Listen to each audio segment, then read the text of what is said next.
السلام علیکم ورحمۃ اللہ وبرکاتہ۔ الحمد للہ وحدہ والصلاة والسلام علی من لا نبی بعدہ، اما بعد۔ قال اللہ تبارک و تعالی اعوذ باللہ من الشیطان الرجیم، بسم اللہ الرحمن الرحیم۔ لا يحب اللہ الجہر بالسوء من القول الا من ظلم۔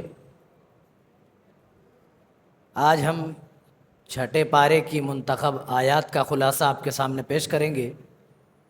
رب العالمین ہمیں حق بات کہنے کی توفیق عنایت فرما اور کہنے والے اور سننے والے کو مکمل طور پر عمل کی توفیق دے، آمین تقبل یا رب العالمین۔ پارے کا آغاز ہوتا ہے اسی آیت کریمہ سے جو ابھی ہم نے آپ کے بیچ پڑھی ہے۔ اللہ تعالیٰ نے اس میں تمام بندوں کو بتایا ہے، لا يحب اللہ الجہر بالسوء، کہ برائی کے ساتھ اپنی آواز مت بلند کرو،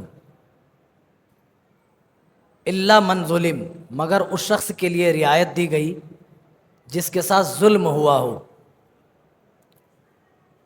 یعنی مظلوم کے اوپر یہ چھوٹ دی گئی ہے کہ اس کے اوپر جو ظلم ہوا ہے اس ظلم کو جہاں انصاف ملنے کی امید ہو وہاں بیان کر سکے۔ برائی بیان کرنا، برائیوں کا اعلان کرنا کہیں نہ کہیں ہمارا شیوا بنتا جا رہا ہے۔ جب ہم میں سے کوئی غلطی کرتا ہے تو ہماری کوشش یہ ہوتی ہے کہ ہم اس کو بدنام کریں، اس کا انسلٹ کریں، اور سر عام ہم اس کی برائیاں اچھالتے پھرتے ہیں۔ پھر سامنے والا عزت نفس کی وجہ سے اگر کچھ بولتا ہے تو ہم یہ کہہ دیتے ہیں اور یہ کہہ کر پلو جھاڑ لیتے ہیں کہ حق بات کڑوی ہوتی ہے۔ لیکن ہم میں سے ہر ایک کو یہ بات سمجھنی چاہیے کہ اگر حق کڑوی ہوتی تو کبھی بھی لوگ حق کو نہیں قبول کرتے۔ حق بات کبھی بھی کڑوی نہیں ہوتی، یاد رکھیے۔ ہمارا انداز کڑوا ہوتا ہے۔ جب ہم کسی کی اصلاح کر رہے ہوتے ہیں، کسی کی برائی بتا رہے ہوتے ہیں، تو اس کا مین مقصد ہوتا ہے ان کا انسلٹ کرنا، ان کی بے عزتی کرنا، ان کو بدنام کرنا۔ اللہ تعالیٰ اس چیز سے روک رہا ہے، اس چیز سے منع کر رہا ہے۔ لا يحب اللہ الجہر بالسوء، برائی کے ساتھ آواز بلند کرنا یہ ممنوع ہے۔ اصلاح کا اسلام نے سادہ سا طریقہ بتایا ہے۔ اگر کسی کی اصلاح کرنی ہو تو اسے تنہائی میں بتایا جائے کہ یہ کام غلط ہے، دیکھو تم سے یہ خطا ہو رہی ہے، یہ غلطی ہو رہی ہے، اس کی اصلاح کر لو۔ لیکن سر عام غلطیاں اچھالنا یہ جائز اور درست نہیں ہے۔ رسول اکرم صلی اللہ علیہ وسلم نے فرمایا، من ستر مسلما سترہ اللہ فی الدنیا والآخرہ، جو مسلمان کسی مسلمان کی دنیا میں ستر پوشی کرے گا، ان کے عیبوں کو ڈھانپے گا، اللہ تعالیٰ قیامت کے دن ان کے عیب کو ڈھانپے گا کہ جا تو نے میرے بندے کے عیب کو ڈھانپا تھا، آج میں تیرا کھاتا نہیں کھولتا، جا میں نے تیرے عیب کو ڈھانپ دیا۔ ہاں، ان برائیوں کو نہیں ڈھانپا جا سکتا ہے، یا ان برائیوں کا ڈھانپنا جائز نہیں ہے جن برائیوں کو بتلائے بغیر امت کی اصلاح ممکن نہیں ہے۔ مثال کے طور پر کسی کے اندر ایسی برائی ہے، اگر لوگ اس برائی سے واقف نہ ہوئے تو خطرے میں ان کا ایمان پڑ جائے گا، ان کا اسلام خطرے میں پڑ جائے گا، یا وہ اس گمراہی کے شکار ہو سکتے ہیں، وہ اس گناہ کے مرتکب ہو سکتے ہیں۔ تو ایسی صورت میں اجازت ہے کہ وہ گناہ بیان کرے، لیکن عام صورتحال میں اس طریقے سے برائی کے ساتھ آواز بلند کرنا، کسی کی برائی اچھالنا، اس کی اجازت نہیں ہے۔ الا من ظلم، ہاں جو شخص مظلوم ہو تو مظلوم کو اجازت دی جا رہی ہے کہ وہ اپنے ساتھ ہوئے اتیاچار، اپنے ساتھ ہوئے ظلم کو وہ بیان کرے۔ پیارے نبی صلی اللہ علیہ وسلم کے پاس ایک شخص آیا اور کہنے لگا، اللہ کے رسول، میرا پڑوسی مجھے ستاتا ہے، میرا پڑوسی میرے اوپر ظلم کرتا ہے۔ اللہ کے رسول نے حکم دیا، تم اپنا سامان لو اور راستے میں بیٹھ جاؤ جا کر کے۔ اس نے ایسا ہی کیا، وہ راستے کے اوپر بیٹھ گیا۔ راہگیر آتے، چلنے والے آتے اور اس سے پوچھتے کہ بھائی مسئلہ کیا ہے، تو راستے پر اپنا سامان لے کر کیوں بیٹھا ہوا ہے؟ اپنا گھر بار چھوڑ کر یہاں راستے میں تو کیا کر رہا ہے؟ تمام کے سامنے اپنے ظالم کی برائی رکھتے، ظلم کو بیان کرتے کہ میرے پڑوسی نے میرے اوپر ظلم کیا ہے، میرا پڑوسی میرے اوپر ظلم کرتا ہے، مجھے مارتا ہے، مجھے تکلیف پہنچاتا ہے، مجھے ایذا دیتا ہے۔ ہر شخص جو آنے جانے والا شخص ہوتا اس آدمی پر جو ظالم ہے اس پر لعنت و ملامت کرتا، آخر کار مجبور ہو کر اس پڑوسی نے اس کو اپنے پاس بلا لیا کہ آ جاؤ اپنا سامان اندر کر لو، آئندہ میں تکلیف نہیں دوں گا، آئندہ میں نہیں ستاؤں گا۔ اس حدیث پاک سے یہ معلوم ہوا کہ جو شخص مظلوم ہے، مظلوم کو اجازت ہے کہ وہ اپنی تکلیف بیان کرے، اپنا ظلم لوگوں کے سامنے بیان کرے، تاکہ اس کے اوپر ہوئے ظلم کا لوگوں کے درمیان فیصلہ ہو سکے یا لوگوں کو اس سے آگاہی ہو۔ اب اس کے بعد اللہ تعالیٰ حضرت عیسیٰ علیہ السلام کے بارے میں بتا رہا ہے، جو نصرانیوں کا اور دوسرے لوگوں کا عقیدہ ہے۔ یہود کیا کہتے تھے؟ یہود کا کہنا تھا کہ ہم نے عیسیٰ کو مار دیا، قتل کر دیا، شہید کر دیا، اور نصرانی کا یہ عقیدہ ہے کہ ہمارے لیے عیسیٰ علیہ السلام سولی پر لٹک گئے، چڑھ گئے، تمام لوگوں کے گناہ کو اپنے کندھے پہ لے لیے اور سب کی طرف سے وہ سولی پہ چڑھ گئے۔ اب کوئی اگر نصرانیت قبول کرتا ہے تو ڈائریکٹ وہ جنت کے اندر چلا جائے گا، کیونکہ سارے گناہ عیسیٰ مسیح نے اپنے اوپر لے لیا۔ اللہ تعالیٰ نے ان تمام باطل عقیدے کی تردید اس طرح سے کی، انما المسیح عیسی ابن مریم رسول اللہ وقولہم انا قتلنا المسیح عیسی ابن مریم رسول اللہ، اور ان کا یہ کہنا کہ ہم نے عیسیٰ ابن مریم کو قتل کر دیا، اللہ کے رسول عیسیٰ کو قتل کر دیا۔ اللہ کہہ رہا ہے وما قتلوہ وما صلبوہ ولکن شبہ لہم، نہ ہی یہ قتل کر پائے اور نہ ہی یہ سولی پہ چڑھا سکے، ولکن شبہ لہم، لیکن اللہ تعالیٰ نے ان کے لیے حضرت عیسیٰ علیہ السلام کی شبیہ بنا دی، ان کا ایک ہم شکل بنا دیا، جس کی وجہ سے وہ گمراہی کے شکار ہو گئی، وہ گمراہ ہو گئی۔ وَإِنَّ الَّذِينَ اخْتَلَفُوا فِيهِ، اللہ آگے کہہ رہا ہے جو حضرت عیسیٰ علیہ السلام کے بارے میں کہہ رہے ہیں، وَإِنَّ الَّذِينَ اخْتَلَفُوا فِيهِ لَفِي شَكٍّ مِّنْهُ، جو کوئی بھی عیسیٰ علیہ السلام کے بارے میں اختلاف کر رہا ہے، لفی شک من، وہ خود شک و تردد میں پڑے ہوئے، ما لہم بہ من علم، اس تعلق سے ان کے پاس کوئی علم نہیں ہے، الا اتباع الظن، بس وہ ظن کر رہے ہیں، وہ گمان کر رہے ہیں، بس وہ گمانوں کے سہارے جی رہے ہیں، وہ اٹکل پچھو مار رہے ہیں، ہوا میں تیر چلا رہے ہیں، حقیقت سے ذرہ برابر بھی شائبہ نہیں ہے، حقیقت کا کچھ بھی شائبہ نہیں ہے، وہ بس ایسے ہی کہہ رہے ہیں۔ اس کے بعد اللہ تعالیٰ اہل کتاب کو دین میں غلو کرنے سے روک رہا ہے، اہل کتاب سے کہہ رہا ہے یا اہل الکتاب، اے وہ لوگوں جو کتاب دیے گئے ہو، یعنی جن کو اللہ کی طرف سے کتاب دی گئی ہے، جنہیں اللہ کی طرف سے کتاب ملی ہے، لا تغلو فی دینکم، تم اپنے دین کے اندر غلو مت کرو۔ دین کے اندر غلو کرنا، کوئی چیز نہیں ہے اس کو ایڈ کر دینا، یا کوئی چیز ہے اس کو ہٹا دینا، وہ یہی کرتے تھے۔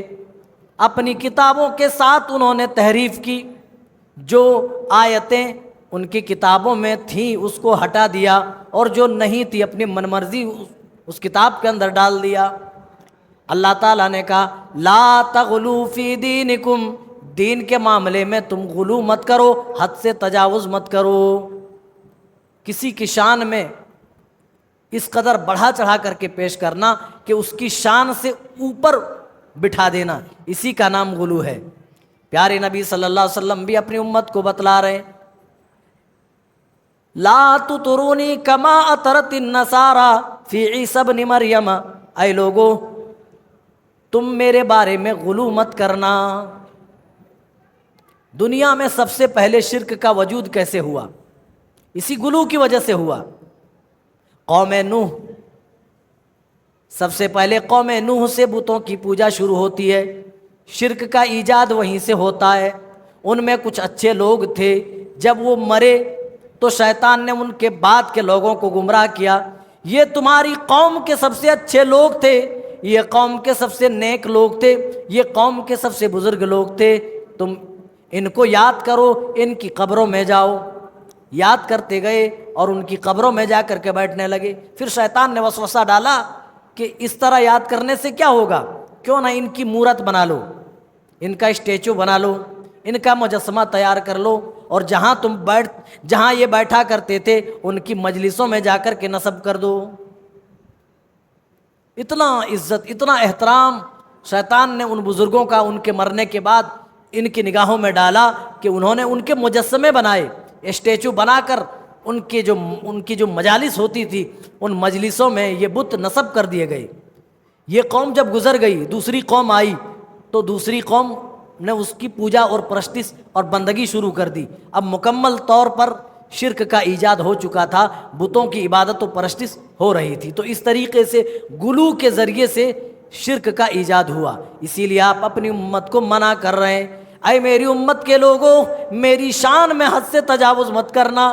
انی عبد اللہ فانما عبد اللہ، میں اللہ کا بندہ ہوں، ورسولہ، اور اس کا رسول ہوں۔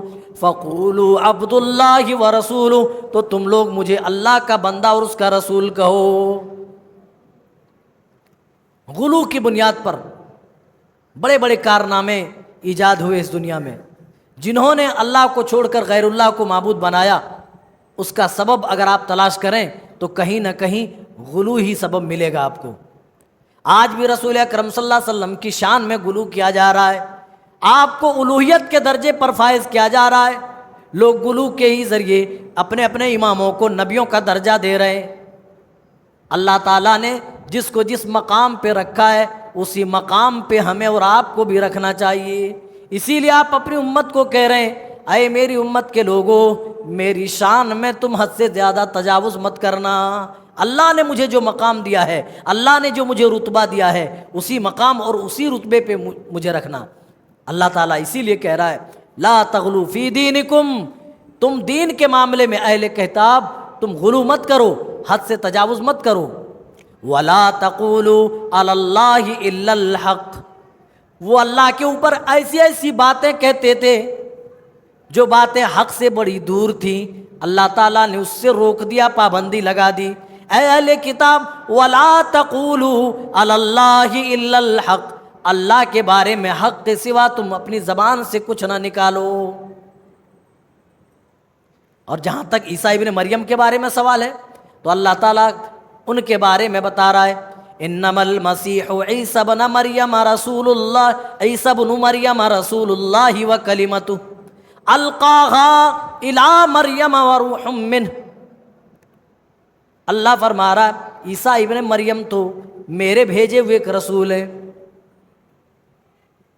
اور اللہ کا کلمہ ہے۔ انما المسیح عیسی ابن مریم رسول اللہ وکلمتہ القاها الی مریم، جسے اللہ تعالیٰ نے مریم کی طرف بھیجا، مریم کی طرف ڈالا۔ وہ حضرت عیسیٰ علیہ السلام کے بارے میں جو عقیدہ رکھتے تھے اس عقیدے کی اللہ تعالیٰ تردید کر رہا ہے۔ وہ تو اللہ کے رسول ہیں، اللہ کا کلمہ ہے، اللہ کے پاس وہ روح ہیں، اور کہہ رہا ہے جس کو اللہ تعالیٰ نے حضرت مریم کی طرف ڈالا تھا۔ فآمنوا باللہ ورسلہ، تو تم اللہ پر ایمان لاؤ، ورسلہ، اور اس کے رسولوں پر ایمان لاؤ۔ فآمنوا باللہ ورسلہ ولا تقولوا ثلاثہ، پھر آگے دعوت دی جا رہی ہے تم یہ مت کہو کہ اللہ تین ہے۔ وہ حضرت عیسیٰ کو بھی خدا مانتے، وہ حضرت مریم کو بھی خدا مانتے اور اللہ کو بھی خدا مانتے، کبھی تین کو ایک، کبھی ایک کو تین مانتے۔ اللہ تعالیٰ نے اسی باطل عقیدے کی تردید کرتے ہوئے فرمایا، وَلَا تَقُولُوا ثَلَاثَةً، تم یہ مت کہو کہ اللہ تین ہے، انتہوا هُوَ خَيْرًا لَكُمْ، اگر تم بھلائی چاہتے ہو تو ایسی بات کرنا تم چھوڑ دو۔ اللہ فرما رہا ہے کہ تم ایسی بات کر رہے ہو، اللہ تو اس چیز سے پاک ہے کہ اس کے لیے کوئی اولاد ہو۔ اس کے بعد اللہ تعالیٰ بندوں کو بتا رہا ہے کہ اللہ کی طرف سے تمہارے پاس ایک دلیل آ چکی ہے، ایک برہان آ چکا ہے، اس کی پیروی کرو۔ قد جاءکم من اللہ نور و کتاب مبین، تمہارے پاس تمہارے پروردگار کی طرف سے برہان آ چکا ہے، تمہارے پروردگار کی طرف سے دلیل آ چکی ہے۔ اس کے بعد سورہ مائدہ کی شروعات ہوتی ہے۔ سورہ نساء کا تھوڑا ہی حصہ چھٹے پارے کے اندر ہے، بقیہ حصہ جو ہے وہ سورہ مائدہ کے اندر آتا ہے۔ یہاں سے سورہ مائدہ اسٹارٹ ہو رہا ہے۔ مائدہ کے معنی ہوتے ہیں دسترخوان۔ دسترخوان معلوم ہے نا، جس میں ہم بیٹھ کر کے کھانا کھاتے ہیں۔ اصل میں مائدہ اس سورت کا نام اس لیے پڑا، حضرت عیسیٰ علیہ السلام جب ان کو دعوت دے رہے تھے، ایک اللہ کی طرف بلا رہے تھے، تو انہوں نے حضرت عیسیٰ سے ایک مطالبہ کیا۔ یہ وہ لوگ تھے جو حضرت عیسیٰ علیہ السلام پر ایمان رکھنے کے لیے، ایمان قبول کرنے کے لیے آئے تھے، لیکن ایک مطالبہ کیا، عیسیٰ ابن مریم ہم آپ کو اللہ کا رسول مانیں گے، کیا آپ ہمارے لیے آسمان سے کھانے پینے کا کوئی دسترخوان اتروا سکتے ہیں؟ یہ زومیٹو اور سویگی تو بعد میں آیا، انہوں نے تو اپنے نبی عیسیٰ سے کھانا ڈیلیور کرایا، کہا کہ اللہ آسمان سے ہمارا کھانا منگاؤ، پورا ایک دسترخوان ہو، آسمان سے ہمارے لیے کھانا نازل کرواؤ، تب ہم آپ کو نبی مانیں گے۔ تو اللہ تعالیٰ نے اللہ کے نبی حضرت عیسیٰ نے ان کی اس فرمائش پر اللہ تعالیٰ سے التجا کی، دعا کی، اللہ کھانا نازل فرما دے تاکہ میرے لوگ میرے اوپر ایمان لائیں اور میری رسالت کے گواہ بنیں۔ حضرت عیسیٰ علیہ السلام کی دعا پر اللہ تعالیٰ نے ایک بڑا سا دسترخوان نازل کیا، جس میں مختلف کھانے پینے کے انواع و اقسام موجود تھے، اسی لیے اس سورت کا نام مائدہ پڑا۔ اللہ تعالیٰ اس سورت کی ابتدا میں تمام کو وعدے کی پابندی، عہد کی پابندی کرنے کا حکم دے رہا ہے۔ یا ایھا الذین آمنوا اوفوا بالعقود، اے ایمان والو اپنے عہد اور اپنے وعدوں کی پابندی کرو، جو وعدہ کرو اس کو پورا کرو، تم نے اپنے رب سے جو وعدہ کیا ہے اس وعدے کو بھی پورا کرو، جو وعدہ تمہارا تمہارے دین کے ساتھ ہے، تمہارے رسول کے ساتھ ہے، اس وعدے میں بھی تم کھرے اترو، اور لوگوں سے جب تم وعدہ کرو تو اس وعدے کو بھی پورا کرو۔ پیارے نبی صلی اللہ علیہ وسلم نے فرمایا، آیت المنافق ثلاث، منافق کی 3 نشانیاں ہیں۔ پہلی نشانی اذا حدث کذب، جب بات کرے تو وہ بات بات پر جھوٹ بولے، اور دوسری نشانی وَإِذَا وَعَدَ أَخْلَفَ، جب کوئی وعدہ کرے، جب کوئی عہد کرے تو اس وعدے کی وعدہ خلافی کرے، اس عہد کی پرواہ نہ کرے، اس عہد کو توڑ دے۔ تیسری نشانی وَإِذَا اؤْتُمِنَ خَانَ، جب اس کے پاس امانتیں رکھی جائے تو اس امانت میں وہ خیانت کرے۔ تو وعدہ پورا کرنا یہ مومنین کی نشانیاں ہیں، وعدہ توڑنا یہ منافق کی نشانی ہے۔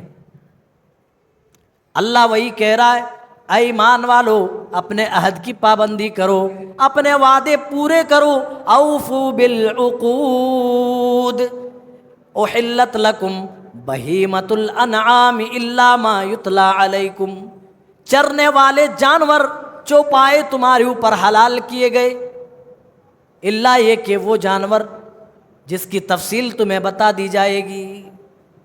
اللہ تعالیٰ نے پھر کچھ تفصیل جانوروں کے بتائے، جس طریقے سے سورہ بقرہ میں تھوڑی سی تفصیل بتائی کہ تمہارے اوپر مردار خون اور سور کا گوشت، اسی طریقے سے اللہ تعالیٰ نے یہاں جانوروں کی تھوڑی تفصیل بتائی، جو گر کر مر جائے، کسی جانور کے سینگ لگ کر مر جائے، یا کسی اونچی جگہ سے گر کے مر جائے، بہر صورت بتانے کے بعد تکمیل دین کا اعلان اللہ تعالیٰ کر رہا ہے۔ ذی الحجہ کی 9ویں تاریخ تھی، جمعہ کا دن تھا، اور پیارے نبی صلی اللہ علیہ وسلم پر یہ آیت کریمہ نازل ہو رہی تھی۔ کون سی؟ الیوم اکملت لکم دینکم واتممت علیکم نعمتی ورضیت لکم الاسلام دینا، اے نبی ہم نے آپ کے اوپر دین اسلام کو مکمل کر دیا ہے، واتممت علیکم نعمتی، اور ہم نے اپنی نعمتوں کا بھی اتمام کر دیا ہے، ورضیت لکم الاسلام دینا، اور اسلام کو ہم نے دین کی حیثیت سے پسند کر لیا ہے، دین کی حیثیت سے قبول کر لیا ہے۔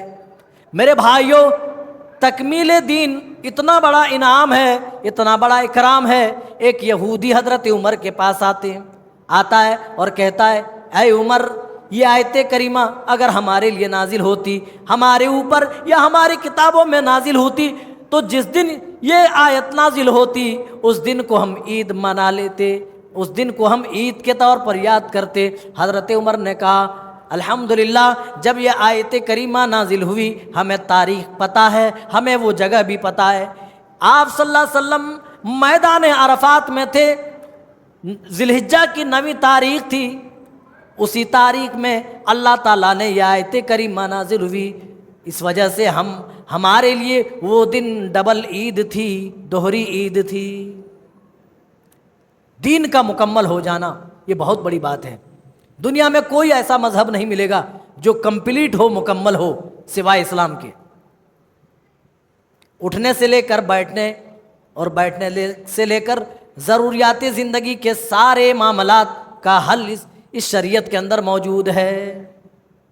کوئی بھی معاملہ اٹھائیں، تمام معاملات اس شریعت کے اندر آپ کو ملے گا۔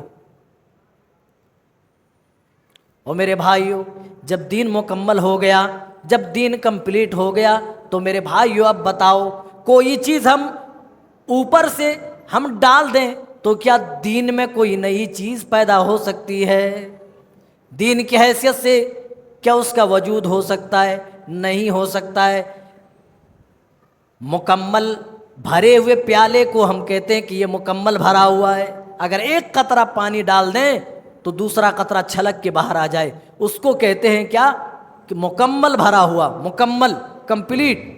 ایک قطرہ بھی ڈالنے کی اوپر سے گنجائش نہ ہو۔ آپ پانی لے کر کے آئیں، پورا لبالب گلاس بھرا ہوا ہو، ایک قطرہ ڈالیں دوسرا قطرہ چھلک کے باہر نکل جائے گا، اس کو کہتے ہیں کمپلیٹ، مکمل بھرا ہوا۔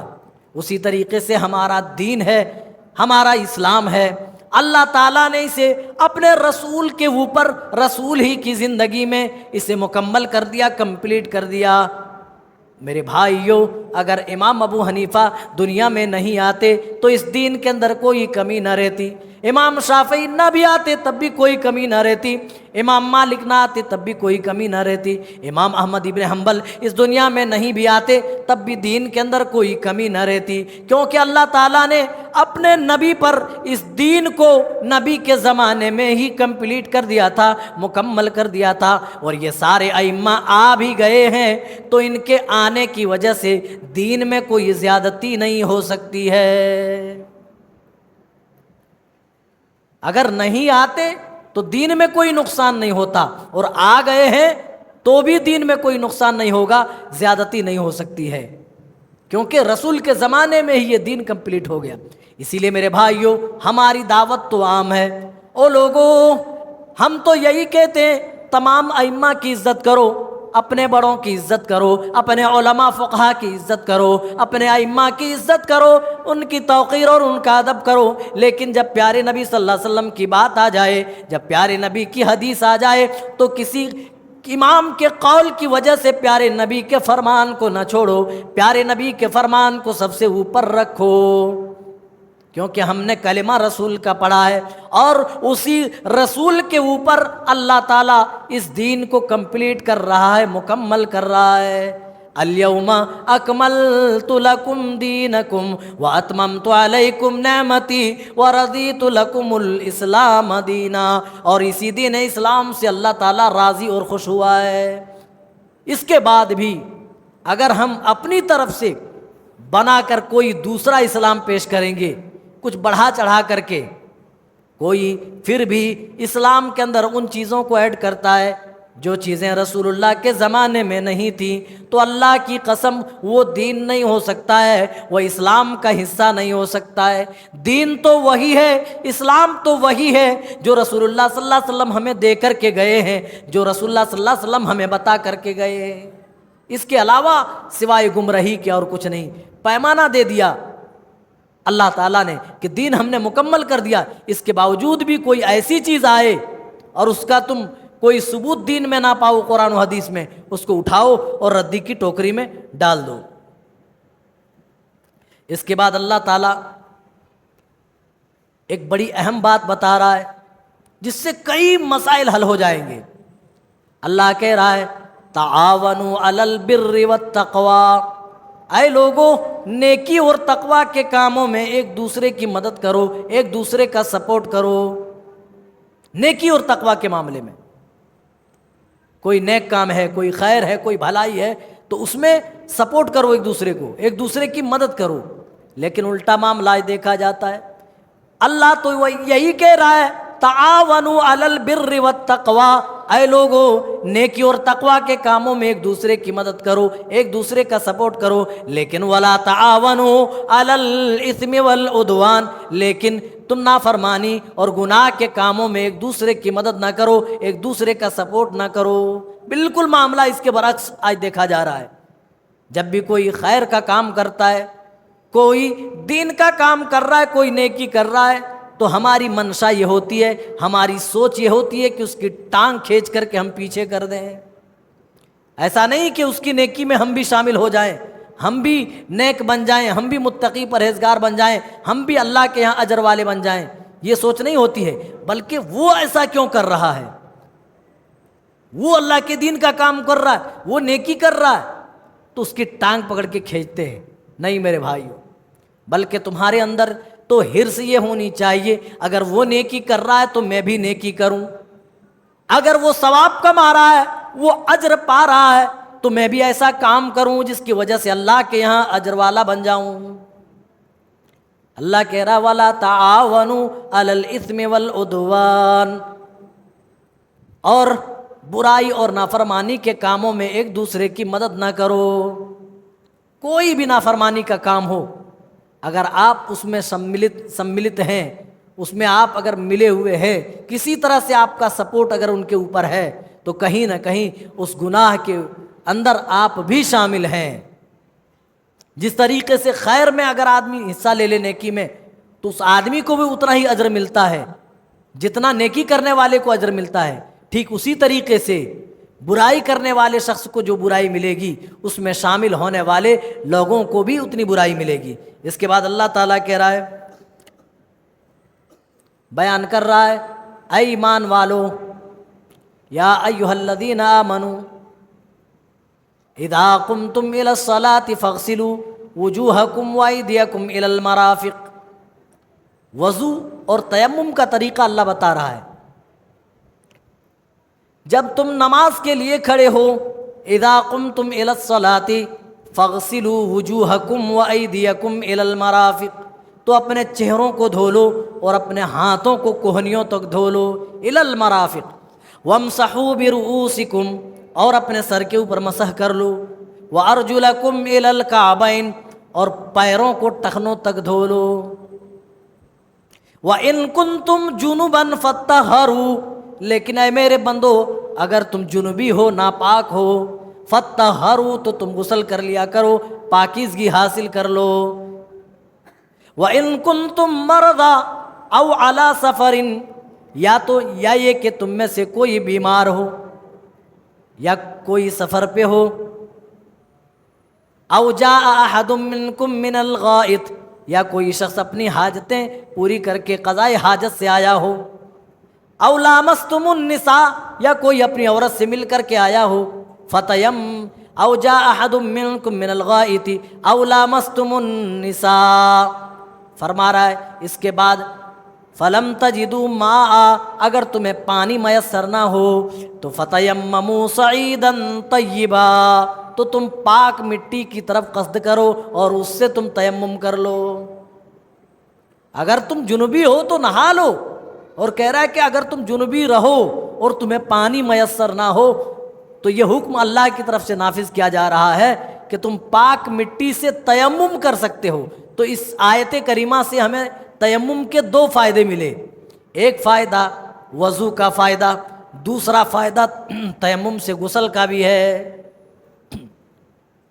آپ پہلے سے ہی پاک ہیں، لیکن نماز کے لیے اذان ہوئی، آپ نماز پڑھنا چاہتے ہیں اور پانی نہیں ہے یا پانی آپ کے لیے الاؤڈ نہیں ہے، آپ استعمال نہیں کر سکتے، منع کیا ڈاکٹروں نے، تو آپ وضو کے لیے تیمم کر سکتے ہیں۔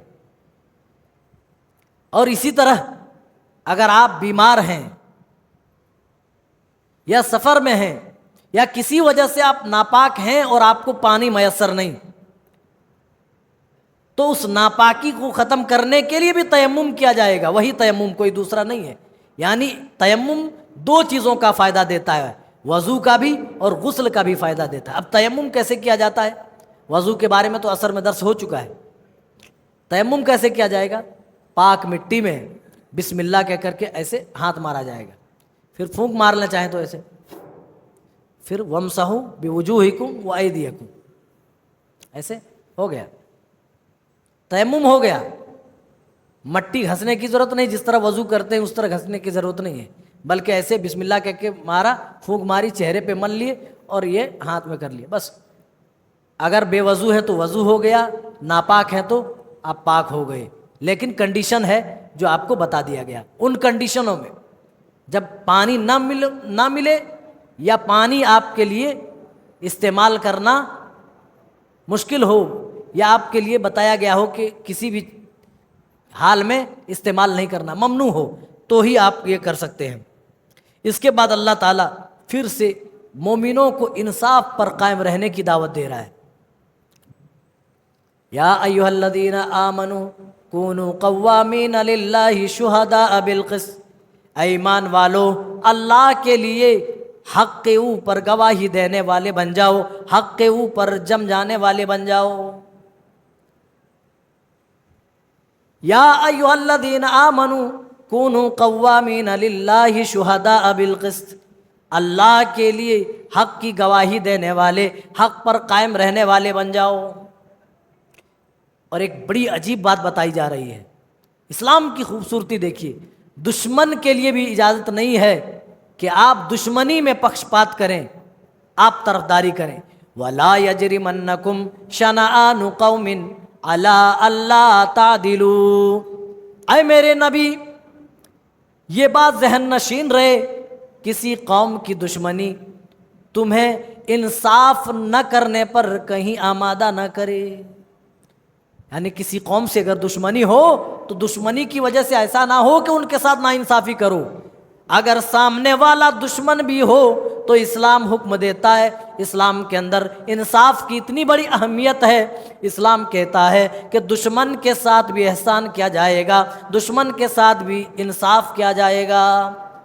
یہی تو حضرت عبداللہ بن رواحہ رضی اللہ تعالیٰ عنہ نے خیبر کے یہودیوں سے کہا تھا، اے یہودیو تم میری نگاہ میں سب سے زیادہ ذلیل ہو، سب سے زیادہ ناپسندیدہ ہو، اور میں جس کی طرف سے آیا ہوں وہ میرے نزدیک سب سے زیادہ مکرم اور میرے نزدیک سب سے زیادہ محترم ہے۔ لیکن نبی سب سے زیادہ محترم ہونے کے باوجود اور تم میری نگاہ میں سب سے زیادہ ناپسندیدہ ہونے کے باوجود بھی یہ میری ناپسندیدگی تمہارے تعلق سے ناانصافی پر نہیں ابھار سکتی۔ تو یہودیوں نے کیا کہا تھا اسی انصاف کی وجہ سے تو زمین و آسمان قائم ہے۔ میرے بھائیوں، کل تک ہمارے انصاف کی مثالیں دی جاتی تھی، آج ہم کسی رشتہ داری کی بنیاد پر، آج ہم خاندانی عصبیت کی بنیاد پر، آج ہم وطن کی حیثیت سے، گھر بار اور دولت اور دوسری چیزوں کی بنیاد پر ہم پکشپات سے کام لیتے ہیں۔ اللہ کہہ رہا ہے تم انصاف پر جم جانے والے بن جاؤ، اللہ کے لیے انصاف کی گواہی دینے والے بن جاؤ، اور کسی قوم کی دشمنی تمہیں نا انصافی پر نہ ابھارے۔ یہ کتنا بڑا میسج ہے اور یہ کتنا بڑا پیغام ہے میرے بھائیوں۔ ہم سب کو اس آیت کریمہ میں غور و تدبر کرنا چاہیے اور اپنی معاشرتی زندگی کو کھنگال کر دیکھنا چاہیے۔ اس کے بعد اللہ تعالیٰ کہہ رہا ہے اے ایمان والو اللہ کے اس احسان کو تو یاد کرو۔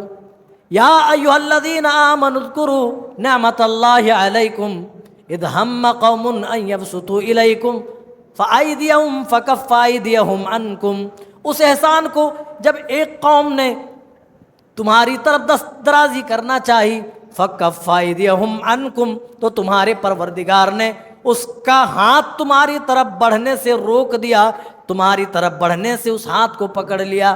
ایک قوم چاہتی تھی کہ تم مر جاؤ، تمہارے اوپر حملہ ہو، اللہ نے حملہ ور ہاتھ کو اللہ نے پکڑ لیا اور تم تک پہنچنے نہ دیا۔ اے ایمان والو تمہارے اوپر اللہ کا بڑا احسان ہے۔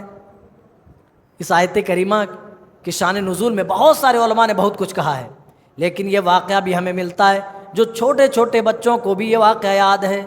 چمن اسلام میں یہ بارہا پڑھتے ہیں کہ پیارے نبی صلی اللہ علیہ وسلم کسی غزوے سے واپس ہو رہے تھے، آپ تھکے ہوئے ہیں، آپ کے صحابہ بھی تھکے ہوئے ہیں، آپ نے درختوں کے سائے تلے کہا کہ سارے لوگ آرام کر لو۔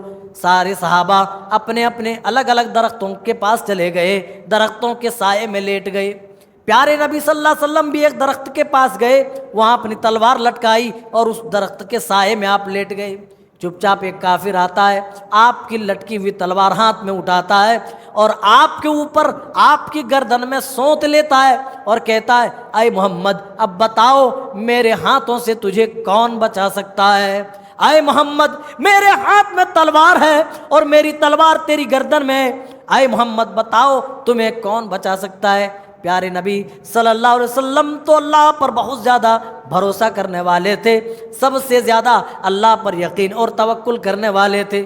آپ نے بڑے صبر و تحمل کے ساتھ، بڑے ہی اطمینان کے ساتھ جواب دیا اللہ بچائے گا۔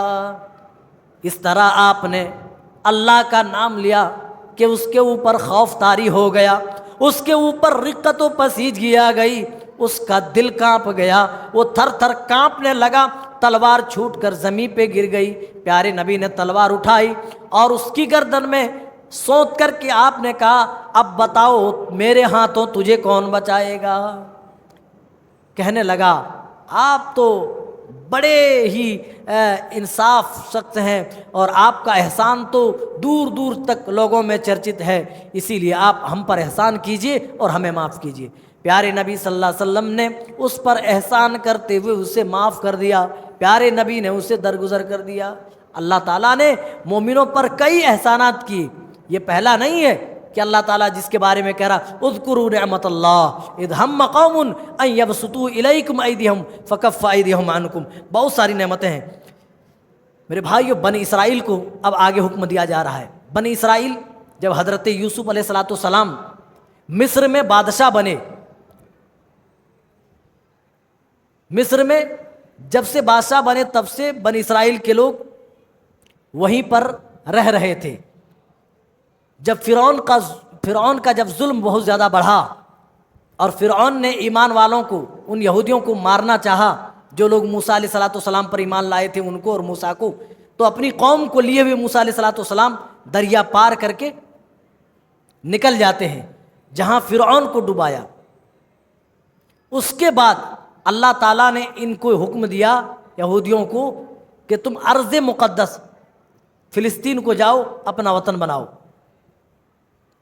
حضرت موسیٰ علیہ السلام وہی اپنی قوم والوں سے کہہ رہے ہیں یا قوم ادخلوا الارض المقدسۃ التی کتب اللہ لکم ولا ترتدوا علی ادبارکم فتنقلبوا خاسرین۔ اے میری امت کے لوگوں تم اس ارض مقدس میں فلسطین میں داخل ہو جاؤ، جس کو اللہ نے تمہارے مقدر میں لکھا ہے اس شہر کے اندر داخل ہو جاؤ، اس میں جا کر کے تم پناہ لے لو۔ تو تاریخ کی کتابوں میں ملتا ہے کہ وہاں پر عمالقہ نام کا ایک بہت زور آور شخص تھا جس کی حکومت تھی، بہت زبردست حکومت تھی۔ یہ بنی اسرائیل کے لوگ، یہ یہودی آج مظلوم مسلمانوں کو مار کر بڑے بہادر بنتے ہیں۔ یہ اتنی بزدل قوم تھی کہ عمالقہ کے سامنے یہ زیرو سے بھی زیرو ہو گئے اور انہوں نے کہا اے ہمارے نبی موسیٰ انا لن ندخلها، ہم ہرگز اس شہر میں داخل نہیں ہوں گے حتی یخرجوا منہا، جب تک عمالقہ نام کا شخص یہاں رہے گا ہم ہرگز ہم فلسطین میں داخل نہیں ہوں گے۔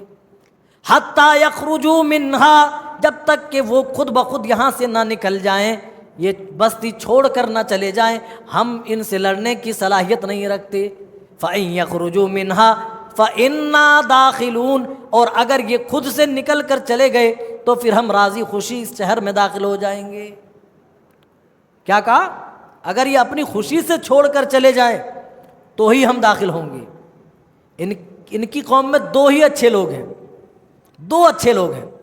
اللہ تعالیٰ ان دو لوگوں کا اپنی کتاب میں اس پارے میں ذکر کر رہا ہے اور ذکر کرتے ہوئے بتا رہا ہے او لوگوں، ان دو لوگوں نے اپنی قوم والوں سے کہا کہ چلو ٹھیک ہے تم داخل نہیں ہوتے، دروازے تک تو کم از کم آ جاؤ، اللہ تعالیٰ تمہارا غلبہ تک تمہیں غلبہ دے دے گا، تمہیں فتح و نصرت عطا کر دے گا، دروازے کے پاس ہی آ جاؤ۔ تو انہوں نے کہا اے موسیٰ ہم آخری بات کہتے ہیں، اِنَّا لَن نَدْخُلُهَا، ہم ہرگز داخل نہیں ہوں گے، ابدا ما داموا فیہا، جب تک وہ وہاں رہیں گے ہم ہرگز داخل نہیں ہوں گے۔ فَاذْهَبْ أَنْتَ وَرَبُّكَ فَقَاتِلَا إِنَّا هَاهُنَا قَاعِدُونَ، تو تم جاؤ تمہارا رب جائے، تم لڑو تمہارا رب لڑے، اِنَّا هَاهُنَا قَاعِدُونَ، ہم یہاں بیٹھ کر کے تماشا دیکھیں گے، ہم نہیں جانے والے، ہم تو یہیں پر بیٹھیں گے۔ کیا کہا؟ ہم نہیں جا سکتے، عمالقہ کی فوج سے ہم ٹکر نہیں لے سکتے۔ یہ وہی بزدل قوم ہے میرے بھائیوں جو آئے دن مسلمانوں کو پریشان کرتی ہے، تنگ کرتی ہے۔ کیا کہا؟ ہرگز داخل نہیں ہوں گے ہم۔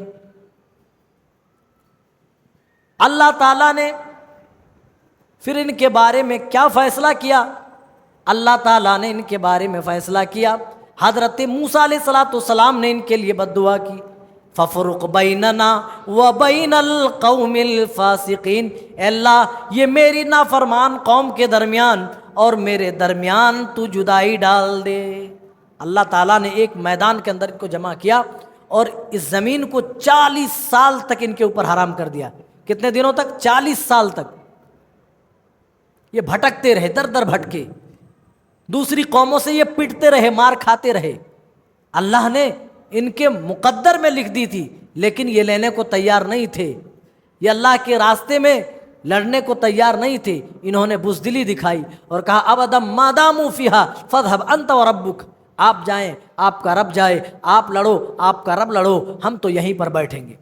پیارے نبی آپ نے فجر میں بھی وہ واقعہ سنا، پیارے نبی صلی اللہ علیہ وسلم جب غزوہ بدر میں نکل رہے ہیں تو صحابہ سے مشاورت کر رہے ہیں، صحابہ سے مشورہ طلب کر رہے ہیں، کہہ رہے ہیں اتنی بڑی فوج ہے، اس کے سامنے ہم کیسے لڑائی کریں گے؟ حضرت مقداد ابن اسود رضی اللہ تعالیٰ عنہ اٹھتے اور کہتے اللہ کے رسول ہم موسیٰ کی قوم نہیں ہیں جو آپ سے اس طرح کہیں گے، اذهب انت وربک فقاتلا انا ہاہنا قاعدون، ہم یہ نہیں کہیں گے آپ لڑو آپ کا رب لڑے۔ اے پیارے نبی ہم تو آپ کے اوپر جان نچھاور کرنے والے لوگ ہیں، ہم آپ کے آگے لڑتے نظر آئیں گے، پیچھے لڑتے نظر آئیں گے، دائیں طرف لڑتے نظر آئیں گے، بائیں طرف لڑتے نظر آئیں گے۔ اللہ کے رسول جب تک ایک آنکھ میں بھی حرکت ہماری رہی، اللہ کی قسم ہم دائیں بائیں لڑتے نظر آئیں گے، آپ کے شانہ بشانہ ہم لڑتے نظر آئیں گے۔ ہم موسیٰ کی قوم نہیں ہے جو ہم آپ سے یہ کہیں گے کہ آپ لڑو آپ کا رب لڑے۔ اللہ 40 سال تک اس حکم کو توڑنے کی وجہ سے اللہ تعالیٰ نے انہیں بھٹکنے پر مجبور کر دیا، 40 سال تک یہ بھٹکتے رہے۔ بہر صورت میرے بھائیوں یہ ایسی قوم تھی جنہوں نے کبھی بھی اللہ کی فرما برداری نہیں کی۔ اللہ نے بڑے بڑے احسانات ان کے اوپر کیے، من و سلوہ نازل کیا ان کے اوپر، جہاں یہ چلتے تھے ان کے اوپر اللہ تعالیٰ بادل چلاتا تھا تاکہ ان کو دھوپ نہ لگے۔ جانتے ہو جب یہ قوم پیاسی ہوئی تو اللہ تعالیٰ نے ان کے قوموں کے حساب سے، ان کے خاندان کے حساب سے 12 چشمے ایک ساتھ نکالے۔ اللہ نے اپنے عذاب کے پاداش میں ان کو پکڑ لیا اور موت کے گھاٹ اللہ نے اتار دیا، پھر بھی رحم کرتے ہوئے موسیٰ کی دعا کے بدولت ان کو پھر زندگی عطا کی گئی۔ یہ وہ قوم تھی میرے بھائیوں جس کی داستان پورے قرآن پاک میں بھری پڑی ہے۔ آگے بڑھتے ہیں اور اللہ کہہ رہا ہے چلتے چلاتے حضرت آدم کے 2 بیٹوں کا بھی قصہ آپ یاد کیجئے۔ وَاتْلُ عَلَيْهِمْ نَبَأَ ابْنَيْ آدَمَ بِالْحَقِّ، آپ حق کے ساتھ آدم کے 2 بیٹوں کا بھی قصہ سنا دیجئے، آپ ان کو بتا دیجئے۔ اذ قربا قربانا، جب وہ دونوں اللہ کی راہ میں نذر دے رہے تھے، اللہ کی راہ میں قربانی دے رہے تھے۔ اذ قربا قربانا فتقبل من احدهما ولم يتقبل من الاخر، اللہ نے ایک کی قربانی، ایک کی نذر تو قبول کر لی لیکن دوسرے کی نذر کو اللہ نے قبول نہ کیا، دوسرے کی قربانی کو اللہ نے رد کر دیا۔ تو دوسرے بھائی نے کہا جس کی قربانی قبول ہو گئی تھی کہ اللہ تعالیٰ تو تقوی شعاروں اور متقیوں کی قربانی اللہ تعالیٰ قبول کرتا ہے۔ تو دوسرے بھائی نے، جس کی قربانی قبول نہیں ہوئی تھی، اس نے کہا کہ میں تمہیں جان سے مار دوں گا، جان سے مار دوں گا۔ آج بھی کسی کو کچھ کہیں تو فوراً آستین چڑھا کر یہی دھمکی دیتا ہے، اٹھا لوں گا یا دیکھ لوں گا۔ تو اس نے اسی طرح کا جملہ کہا، میں تمہیں دیکھ لوں گا یا جان سے مار دوں گا۔ کس چیز کے لیے نظر دی گئی تھی یا کس چیز کے لیے انہوں نے قربانی پیش کی تھی، پوری کتب احادیث میں کہیں بھی اس کی تفصیل نہیں ہے۔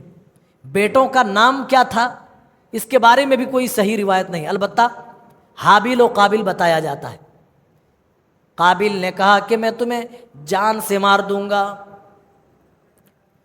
پھر حابیل کہنے لگے انی ارید ان تبوء باسمی واسمک فتکون من اصحاب النار، میں بھی تو یہی چاہتا ہوں تو میرا قتل کرے اور میرا گناہ بھی اپنے سر کے اوپر لاد لے، تیرا گناہ تو تیرے اوپر ہوگا ہی، میں یہ چاہتا ہوں کہ تو میرا قتل کرے اور قتل کر کے میرا بھی گناہ اپنے اوپر ڈال لے۔ تو اس بھائی نے دوسرے بھائی کو مار دیا، قابل نے حابیل کو مار دیا، لیکن لاش لیے پھر رہے کہ کیسے لوگوں سے چھپاؤں، کیسے دفن کروں، کچھ بات سمجھ میں ہی نہیں آ رہی۔ اللہ کہہ رہا ہے فَبَعَثَ اللَّهُ غُرَابًا يَبْعَثُ فِي الْأَرْضِ لِنُرِيَهُ، اللہ تعالیٰ نے آسمان سے کوا بھیجا، وہی کائیں کائیں کرنے والا کوا، غراباً اللہ نے بھیجا۔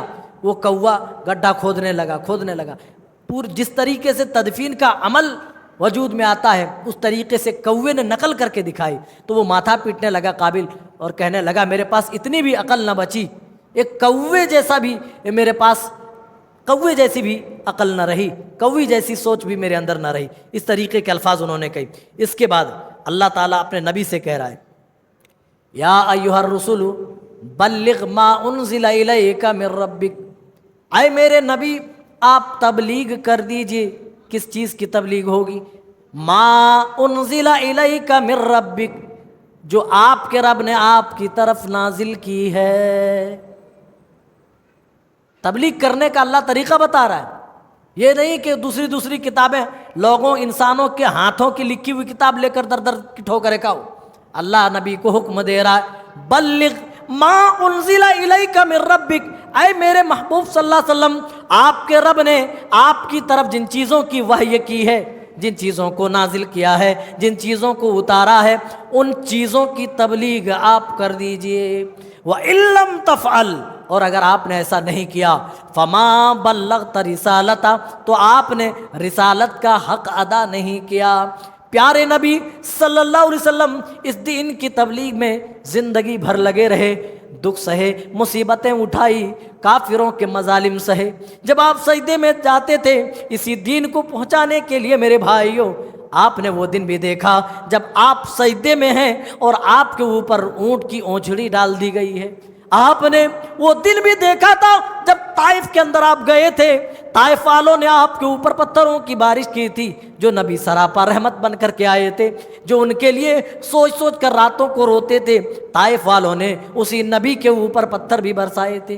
کون سی اذیتیں ہیں، کون سی پریشانیاں ہیں جو اس دعوتی راستے میں اس دین کو پہنچانے کے لیے، اس رسالت کی ذمہ داری اور اس کی بھار کو اٹھانے کے لیے میرے نبی نے نہ جھیلا ہو، میرے نبی نے وہ تکلیف نہ اٹھائی ہو۔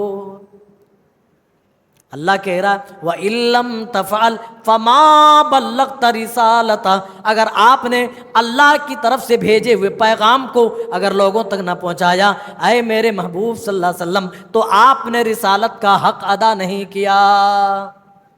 یہی وجہ ہے پیارے نبی جس سال دنیا سے جانے والے تھے اس سال آپ حج کر رہے ہیں۔ حجۃ الوداع میں 1,44,000 صحابہ کرام کا مجمع ہے، اور تمام صحابہ سے آپ خطاب کر کے کہہ رہے ہیں حل بلغت، کیا میں نے اللہ کا دین تمہیں پہنچا دیا؟ میں نے ٹائم تو دیکھا ہی نہیں، ٹائم بہت ہو گیا میرے بھائی، بڑے اختصار کے ساتھ، کیا میں نے اللہ کا دین تم تک پہنچا دیا ہے؟ تمام نے کہا اے اللہ کے رسول ہاں ہاں آپ نے اللہ کا دین پہنچا دیا ہے، آپ نے اللہ تعالیٰ نے آپ کے اوپر جو ذمہ داری ڈالی تھی آپ نے وہ اس ذمہ داری کا حق ادا کر دیا ہے، آپ نے اللہ کا دین لوگوں تک پہنچا دیا ہے۔ آپ کھڑے ہوئے اور آپ نے کہا اللہم اشہد اللہم اشہد، اے اللہ تو گواہ رہنا، تو گواہ رہنا، تو گواہ رہنا، جو ذمہ داری میرے کندھوں پر تو نے ڈالی تھی اس ذمہ داری کو میں نے بخوبی نبھا دیا ہے، یہ سارے لوگ گواہ ہیں اور اللہ اس پر تو ہی گواہ ہو جانا۔ میرے بھائی وقت نہیں ہے، میں نے گھڑی نہیں دیکھا، وقت بڑھ گیا، میں معذرت چاہتا ہوں۔ آخری آیت جو اس پارے کی سب سے آخری آیت ہے، اللہ تعالیٰ نے بتایا کافر تو تمہارے کبھی دوست ہو نہیں سکتے، تم اپنا دل بھی چیر کے دکھا دو تب بھی یہ تمہارے لیے اپنے آپ کو پیش نہیں کر سکتے، لیکن ہاں کوئی زیادہ تمہاری دشمنی میں آگے ہے تو کوئی تھوڑا کم ہے۔ لَتَجِدَنَّ أَشَدَّ النَّاسِ عَدَاوَةً لِلَّذِينَ آمَنُوا الْيَهُودَ وَالَّذِينَ أَشْرَكُوا، اے مومنوں، اے مسلمانوں، تم سب سے زیادہ تم اپنا دشمن پاؤ گے، اپنا کٹر دشمن جو تمہیں ملے گا تو یہود ملیں گے اور مشرکین ملیں گے۔ سب کچھ آیا ہے، ظاہر آپ دیکھ سکتے ہیں۔ لَتَجِدَنَّ أَشَدَّ النَّاسِ عَدَاوَةً لِلَّذِينَ آمَنُوا الَّذِينَ قَالُوا إِنَّا نَصَارَىٰ، لیکن مسلمانوں کے تھوڑا قریبی ان کو آپ پائیں گے جو کہتے ہیں اِنَّا نَصَارَىٰ، ہم نصرانی ہیں، یعنی عیسائیوں کو تھوڑا کم پائیں گے، عیسائی تھوڑے مسلمانوں سے قریب ہوں گے، لیکن یہود اور مشرکین اللہ اللہ اشد الناس عداوت، اللہ نے کہا تمہاری دشمنی میں سب سے بڑھ کر کے یہ دونوں ہوں گے، اور تمہارے جو قریب ہوں گے، تمہارے تعلق سے جو تھوڑے رحم دل ہوں گے، وہ لوگ ہوں گے جو اپنے آپ کو نصارہ کہتے ہیں، جو اپنے آپ کو کرسچن کہتے ہیں، ان کو تھوڑے نرم پائیں گے۔ یہی وجہ ہے کہ جب مکے میں ظلم و ستم پیارے نبی نے دیکھا تھا تو لوگوں کو کیا کہا تھا آپ نے؟ جاؤ حبشہ کی طرف ہجرت کر جاؤ، وہاں ایک عیسائی بادشاہ ہے، وہاں تم پر وہ رحم کرے گا۔ اور جس طریقے سے پیارے نبی صلی اللہ علیہ وسلم نے بتایا تھا بالکل ویسا ہی اس بادشاہ کو پایا اور بعد میں وہ اسلام بھی لایا۔ بہر صورت میرے بھائیو، اللہ کہہ رہا ہے اس وجہ سے کہ ان میں کچھ ایسے بھی عالم موجود ہیں اور لوگوں میں عبادتوں کے لیے الگ الگ لیاں بنا کر عبادت کرنے والے لوگ بھی موجود ہیں۔ اسی آیت پر ہم اپنی بات ختم کرتے ہیں، وقت زیادہ ہو گیا، اس کے لیے معذرت چاہتے ہیں۔ اللہ تعالیٰ تمام کو صحیح سمجھتا فرمائے۔ اے اللہ ہمیں قرآن و سنت کے مطابق دنیا میں زندگی گزارنے کی توفیق مرحمت کرے، آمین۔ والسلام علیکم ورحمۃ اللہ وبرکاتہ۔